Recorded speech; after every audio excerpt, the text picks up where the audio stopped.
তোমাকে ভালোবাসার দায়িত্বটা আমার, তোমাকে আগলে রাখার দায়িত্বটাও আমার, কিন্তু থেকে যাওয়ার জন্য যে ইচ্ছাটুকু একান্তই তোমার। দিন দিন তো মায়া বেড়ে যাচ্ছে আপনার প্রতি। জানি না কি হবে এর শেষ পরিণতি। কারো থেকে আলাদা হওয়া যদি এতই সহজ হতো, তবে শরীর থেকে আত্মাকে আলাদা করতে ফেরেশতা আসতেন না। আমি তোমাকে ভীষণ ভালোবাসি। আমি চাই তুমি ভালো থাকো। তোমাকে আমি যতটুকু চাই তার চেয়েও বেশি চাই তুমি ভালো থাকো।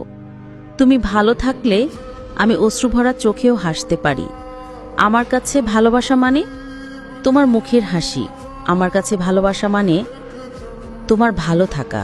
যাদের ভালোবাসায় সবসময় ঝগড়া লেগে থাকে আর বলে তুমি শুধু ঝগড়া করো, তাদেরকে এই ভিডিওটা পাঠিয়ে দাও আর বলো তুমি তো সবসময় আমার মুখের ঝগড়াটা দেখো, আর আমার অন্তরের ভালোবাসার কথাগুলো তুমি দেখতে পাও না, শুনতে পাও না। এখন দেখো